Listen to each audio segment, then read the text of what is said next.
Alright, so in the last test you saw me testing the RAID 0 performance, and now I'm going to be testing the RAID 1 performance. And as you can see, it's actually still set up as RAID 0, and in Windows you still see the 4 terabytes because I just wanted to demonstrate how you switch between a RAID 0 and a RAID 1 array. So the first thing you want to do is you want to just unplug it, because I don't think it'd be a good thing to switch arrays while it's on. So there's actually a little thing here that tells you how to switch it. So between a RAID 0 and RAID 1 array, and there's these little dip switches on the inside that you just have to move around. Now I'm gonna move them around, and it's kind of hard to do it because I'm holding the camera with one hand, but if you had two hands this would be fairly easy to do, but I'm trying to do this with one hand here. It's actually pretty tough. Alright, I give up. Alright. Okay, I had to use two hands there, but I just switched it to RAID 1. And you plug it back in. Alright, power's back on. And then when it powers back on, you're going to notice that it shows up as RAID 0. And we switched it to RAID 1 with the switches, but you have to hit this reset button here before it actually switches to RAID 1. So interestingly, it's RAID 0 here. The switches are set for RAID 1. I'm going to plug it into the computer.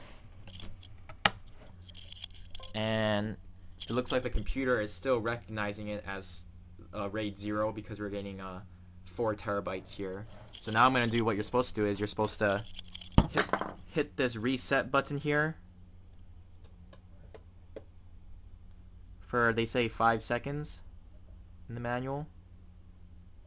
Alright, so I just hit reset, and you saw these LEDs flashed, and then as you can see, it switched from RAID 0 to RAID 1.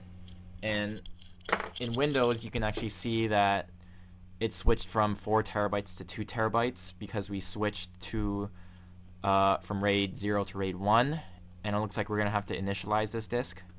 I'm going to choose NBR this time because it's less than 2 terabytes. So the RAID 0 array, I had it as GPT because it was greater than 2 terabytes, but this one is less than 2 terabytes, so I'm going to do NBR here. I'm gonna, again, I will make this exFAT. Alright, so LEDs are blinking as it's initializing, and we got our new disk. So now I'm gonna again benchmark this performance using the same Crystal Mark program. Alright, so I'm benchmarking it right now, and you can see that the LEDs are blinking. And what's good here is in the previous test we actually saw when we were trying to combine the big hard drive with the small hard drive here, what we saw earlier was that only one of the LEDs were blinking because the RAID controller was only controlling one at a time, even though it was a RAID 1 array. But here it looks like we see that the RAID array is accessing both hard drives at the same time because both LEDs are blinking, and it's probably because I used 2 of the same hard drives this time. In the previous test I had it in a weird configuration where it was the big hard drive and the small one. It looks like we're good here, and we'll see what the performance will look like. And just for reference, I'm going to pull up the previous tests. So this one right here is this is one hard drive by itself, and this one right here is the RAID 0 array. So alright, so we got one hard drive by itself, RAID 0 array, and right now I'm testing the RAID 1 array. And the RAID 1 is not looking so good. So as we can see here, we see the same issue where it's not able to use the mirror properly. Oh, and it's the same thing that we saw earlier where only one of the LEDs are blinking, even though this is a mirrored array and it's doing a read. So it's not able to read from both mirrors at the same time. And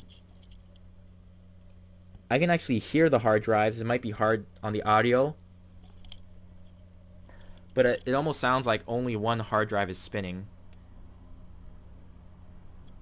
But during the RAID 0 test, during the sequential read, you could hear both hard drives spinning. But in this case, it sounds like only one hard drive is spinning, even though it's a RAID 1 array.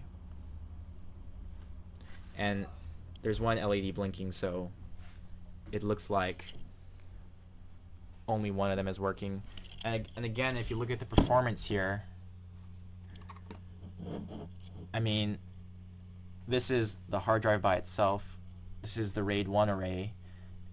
And you can actually see that you're actually losing performance when you should be doubling performance.